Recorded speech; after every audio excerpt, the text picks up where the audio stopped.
Tonight, a conversation with Prime Minister Robert Mugabe of Zimbabwe about the progress and the problems in turning his African revolution into a new African nation.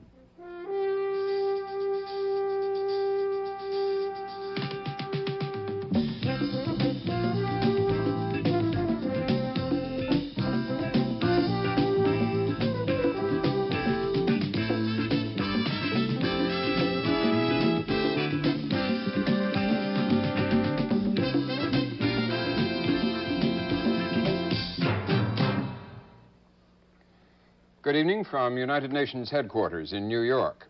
Earlier today, the UN formally admitted the new African state of Zimbabwe as its 153rd member. Former British colony of Rhodesia became independent last April after years of guerrilla warfare ended in elections for black majority rule. The winner of those elections, now Prime Minister Robert Mugabe, was present here at the United Nations today. Mr. Mugabe will see President Carter on Wednesday to discuss increased aid for his regime, which came into being with the support of the Carter administration. Mugabe's emergence has raised hopes of a new era of racial tolerance and democracy in Africa, now that a century of European colonialism is formally over. Tonight, the problems still facing Robert Mugabe in realizing that hope. Jim? Robin, it's been 4 months now since Robert Mugabe took over the government of Zimbabwe. Some expected miracles. Zimbabwe overnight would become an economic and social paradise for the 7 million blacks who had suffered under white minority rule. Others predicted disaster, physically for the 220,000 whites in the country, economically and governmentally for the country as a whole. There were still others who saw it in political terms. Mugabe, a Marxist, would turn his nation into a hardline communist state. Thus far, all predictions have been wrong. The 4-month result has been a mixture of progress and problems, and most important for a nation torn by war for over 12 years, peace. The problems? Internal political tensions with Joshua Nkomo, Mugabe's old guerrilla ally, which is making it difficult to set up an integrated, viable army.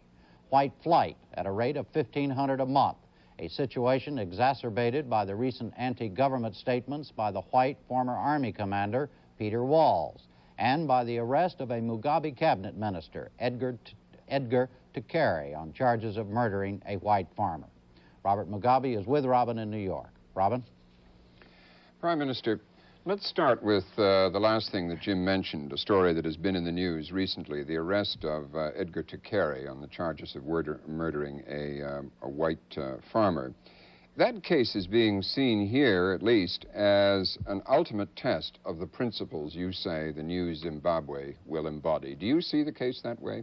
No, certainly I don't. I don't think it's any more of a challenge than any other case that of the same nature that the police have handled. They will handle this case in the same way. And I don't see any reason why it should differ from the other cases. Obviously, a minister is involved, but a minister is also subject to the law like anybody else, and it is up to the courts to prove whether the minister is guilty or not guilty. And given even that he was one of your associates during the long guerrilla struggle, that he's the general secretary of your political party, that he has a strong political following in the country, do you have confidence that he can receive a trial like any other person? Yes, certainly. And he's willing to subject himself to a trial like anybody else. There is no question of our having it otherwise. We feel that if the police have made out a case against any one of us, it is only right and proper, fair to the particular person charged, and also fair to the people, that the minister subject himself to a trial. Given that the victim of the crime, whether Mr. Tukere turns out to be guilty of it or not, given that the victim was a white farmer, does that not add a special dimension in the politics of Zimbabwe today? Some people would want to see it, of course, as a different case, or a case falling in a different category, because one, a minister is involved, and secondly, a white man is involved as the victim. But as far as we are concerned, the situation is that there is a charge which has been made, and there is a victim who suffered death, and that victim could have been a black man. Actually, part of the charge is attempted murder, which centers around the fact that 3 other people were also going to be victims, but these are 3 blacks. And so the case is not just exclusively centered on the one aspect of a dead white man. It is also centered on 3 others who, it is said, would have become similar victims. And as far as we are concerned, whether a white man dies or a black man dies in circumstances that lend themselves to a charge, the charge must be the same. Have you taken any special pains yourself to say to the justice authorities in this case, make sure that justice is done and is seen to be done, because it is especially important that it is seen to be done? I haven't said so in respect of other charges, and naturally I won't say so in respect of this charge, but I have said it in general, that the law must take its course, and that the case must come to court without any let or hindrance by anybody. The other dimension of Mr. Tekere is, of course, that he is one of those of your government who has spoken out for a rather more rapid pace of radical change socially and economically, whereas you have chosen what's described as a more moderate and slower course of change. Do you have the political strength to continue at your own pace? I don't know Edgar Tekere to have made any proposals about any radical changes different from those which we are undertaking at the moment. Whatever changes we are having to make are changes that fall within the programs that are agreed by our Central Committee as a whole, and not just changes out of my own mind. And then they translate themselves into programs which the cabinet must implement. This is how we operate. There's no question of Edgar Tekere being more radical than any other minister on these issues. None whatsoever, and I don't know of any proposal of his which can be said to be any more radical than the proposals of other ministers. But you wouldn't deny that you have chosen a fairly moderate and slowly paced course of change.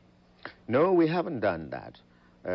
When you say I have chosen, again, you are not ascribing the change or the pace to me as a person, but it's my government, you see, which is embarked on a course which requires that we take into account the priorities which need our attention, first and foremost. And as we see things, what we need first and foremost is the consolidation of our independence. The forces that fought each other yesterday must now look at themselves as allies and work to consolidate peace and independence. Then secondly, there are those areas which are most urgent, where attention is required immediately, such as the resettlement of our displaced persons and providing them with more land, which we are doing, getting schools back into function, building more schools, repairing those which were damaged, more hospitals, repairing more those which were damaged, and extending the services in that way. This is what we are doing, and it's being done quite fast. I don't see how anybody could have done it otherwise. First, we must have peace, and only in the atmosphere of peace can we embark on any program to transform the country. Do the masses who were your followers and voters in the election think that you were doing it fast enough? Yes, there are no complaints, really. None. The only complaints I'm getting are from journalists and reports. You see, abroad, back home, people are not complaining about a lack of progress. In fact, they're very happy that government has proceeded in the manner in which it has done. You see, already education is free up to the primary school. Already the health service is free for the majority of the people, those of them who do not earn more than $150 a month. And already land is being allocated to people. There is peace in the area as a whole, in spite of the small incidents that remain to be taken care of. And there is advancement in the public service. We have now, for the first time, at the head of departments of government, Africans as secretaries. This never happened before. And the army is being integrated as fast as can be. Well, thank you. Jim? Mr. Prime Minister, another case that's been in the news recently involves General Walls. He resigned, as you know, as head of the Army, and he had some bad things to say about you, saying that your electoral victory was brought about by intimidation, among other things. I understand it now that you would like for General Walls to leave Zimbabwe. Is that right, sir? What I've said is that the statement he made betrayed his true feelings, and that if in fact that's what the nature of man General Walls is, then he hasn't got a place in our society. In other words, he should find a home elsewhere. Will you help him find a home? In other words, will you urge him? Yes, as quickly as possible. I see. Where is he now? I saw a report today that he had gone to South Africa and was now back in Zimbabwe. Is that correct? He's back in Zimbabwe now? I think so, yes. Have you taken steps now to get him out of the country? No, but it's absolutely necessary that he be assisted to get out and find a home elsewhere. I see. What were you... what was his job?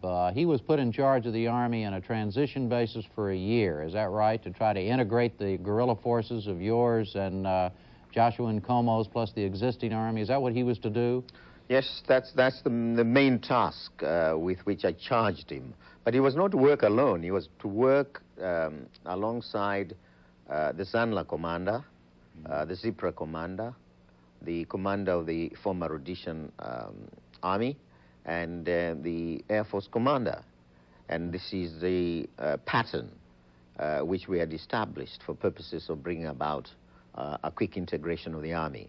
But the Army, of course, that had to be integrated was Zanla, the ZANU Army, Zipra, the ZAPU Army, and the former Rhodesian Army. Mm-hmm. That's not going very well, is it? It's going well now. Mm-hmm. I think the main hurdle at the beginning was lack of instructors to undertake the retraining program. But we have had, we now have these instructors. We have had to train them ourselves, and they're doing very good work, and the battalion is being turned out every fortnight. I see. That's not bad. On the General Walls case, do you think he has much of a following among the whites in Zimbabwe? Whatever the situation is, he's an enemy of the country. Whether he has a following or doesn't have it, I don't think he has a place in our community. I see. The figure that I've read here, again, as you say, reports from outside journalists, but the figure I read today was that since you took office, some 5,000 whites have left the country. Is that basically a right? Is that a right figure? Well, that's the statistical figure which they give us, that some 5,000 or thereabout have left the country since our independence. Why have those people left, sir? I cannot say, but I think some of them just cannot accept the reality of an African government. They are racist in character, and naturally to them, or to their type, we say good riddance. Others are perhaps frightened, and we are sorry about those ones. We are sorry for them, really, because they needn't be frightened about us. Our policy is one of trying to accommodate everybody and to ensure that all people are treated equally on a non-racial basis. That is the category of people we are sorry about. Others are probably young men in their 30s or 40s who are not quite sure whether they have a guaranteed future in the country. Again, they have certain concerns and fears and would want to establish themselves as quickly or as early in their life as possible. Are you trying to give these people a guarantee about their future if they stay? Oh, we have tried to give them all the assurances possible, namely that we are not going to discriminate against any person on grounds of color or race, and that whites have a place and a role to play in our society. What role would that be? Well, a normal role, depending on the skills which a person has. What about you're in your budget, you have decided not to increase, as I understand it, the tax rate in the upper income brackets. And this was interpreted here again by outside journalists as a gesture on your part to these very whites that, look, you're not out to get them, you're not out to get them. Is that what you meant by that? Well, certainly, yes. We do not want to make them feel that they are being discriminated against merely because they belong to the upper income group. And if we're to levy onerous taxes on them, it might force them out of the country, or at least to reduce their earning capacity, or the income that remains after the deductions. And they might feel that this is unfair, it is discrimination, it is aimed at the whites, and that government is therefore not well disposed towards the whites. Thank you, Robin. Prime Minister, you're going to see President Carter on Wednesday, and you've already said publicly that you're going to ask for more aid from the United States.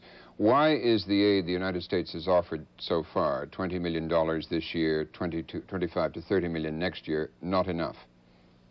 Obviously, it isn't enough. If you take that and pit it against the sum which the British and the Americans were talking about at the time of the Anglo-American proposals, $1 billion, you will realize that a mere $25 million or even $100 million falls far short of the target of $1 billion, which we would require over a period to undertake effectively our development program. Do you feel that Britain and the United States have reneged on the promises they were making when they wanted you all to sign the ceasefire agreement and to come into line?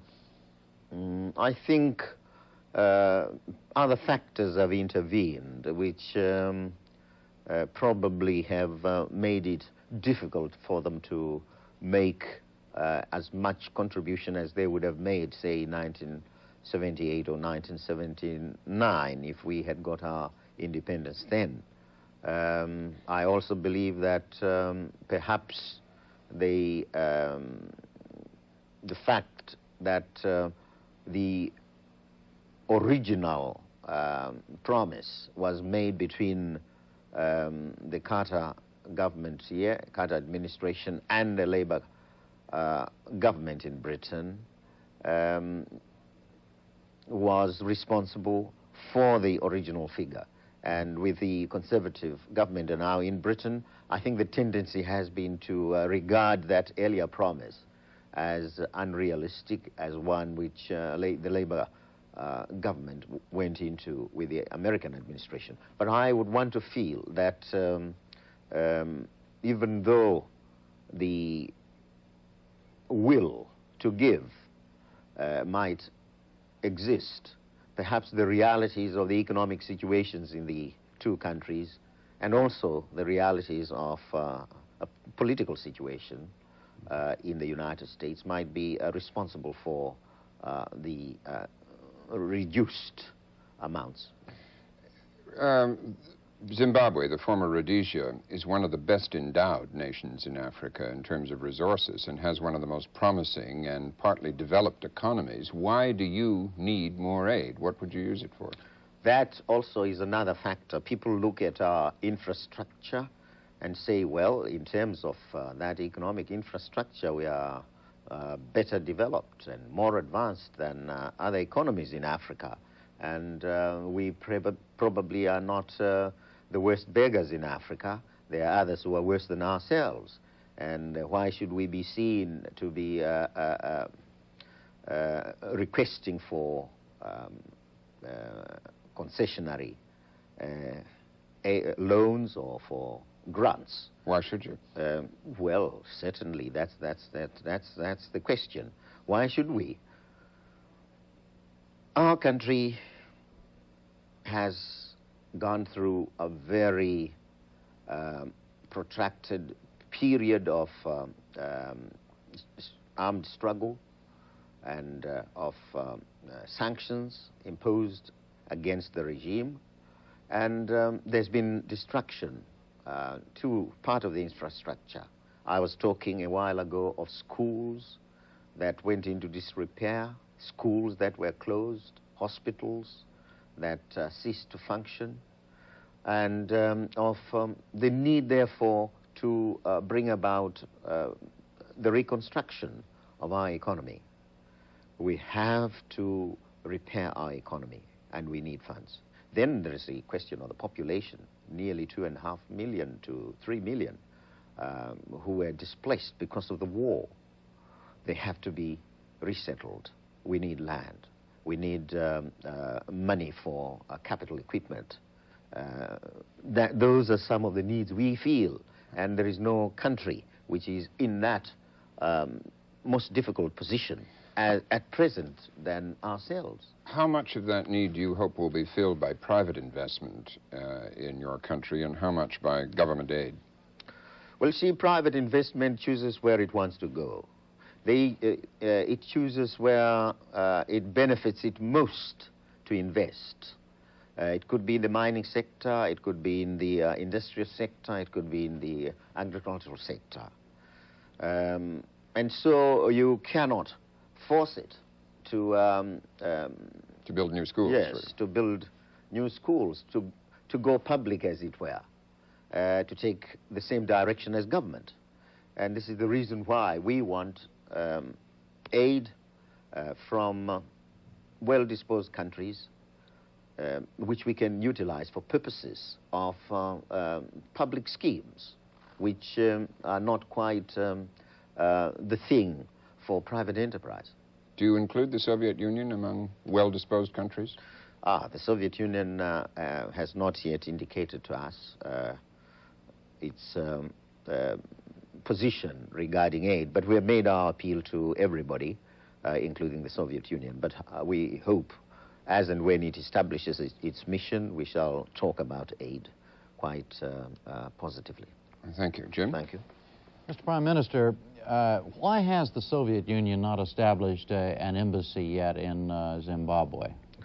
Well, it's entirely up to them. We have invited them to send a delegation to discuss the question of their establishing a mission there. Mm-hmm. And if they would want to, they're welcome to establish one. Wow. But of course, there are a number of things we would want to discuss with them, just as there were things we had to discuss with other governments before they established their missions. There are certain requirements we expect of a government or a state which establishes its mission on our territory, and we would naturally also want to discuss those requirements with the Soviet Union.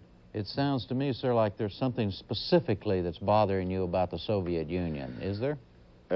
No, nothing extraordinary. Mm-hmm. But relations have got to be discussed before they are established, and we haven't discussed them. I see. Mm-hmm. Well, as you know, as you may not know, the reports here in the United States have said that one of the reasons you've been reluctant to push ahead on establishing a relationship with the Soviet Union is because the Soviet Union helped out Mr.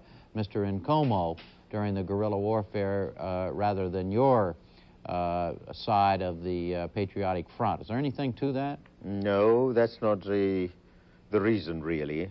There were quite a number of socialist countries which were more better disposed towards ZAPU than ourselves. But we have, upon discussing the question of establishing relations with them, allowed them to go ahead and have embassies. The Soviet Union hasn't done that. I see. How would you characterize your relations right now with South Africa? the relations that exist between our country and South Africa are those we have inherited. They are mainly in the sphere of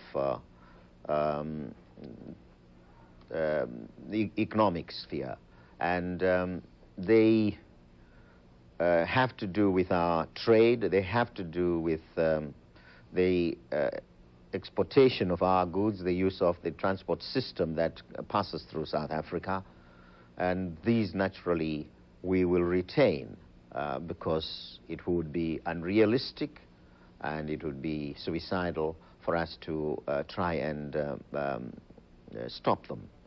So we can't sever that type of relation with South Africa. Then there are political and diplomatic relations. Well, we do not see these emerging at all. Our belief is that South Africa must not be associated with politically and diplomatically because of its apartheid philosophy, that the international community has a duty to pressurize on South Africa to bring about positive change in its system so there can be established true democracy in the territory. And in our small way, we would want to add to the pressures of the international community by denying South Africa relations in the political and diplomatic fields. But you have to continue economic relations. Is that what you're saying, Yes, sir? economic relations will continue, certainly. Would you hope to eventually sever those as well? I don't think you can sever completely relations with your neighbors, even if your neighbors are bad neighbors. Mm-hmm. But I think you can reduce your dependence on a bad neighbor. Mr. Prime Minister, we just have a few seconds left. Everybody else has talked about what you've accomplished in 4 months. In a word, how do you feel about how you have performed and how Zimbabwe has performed since you've been Prime Minister? I think we have done very well indeed. We inherited a situation which had all kinds of contradictions, some of them very antagonistic indeed. The whites were hostile to the blacks and the blacks hostile to the whites.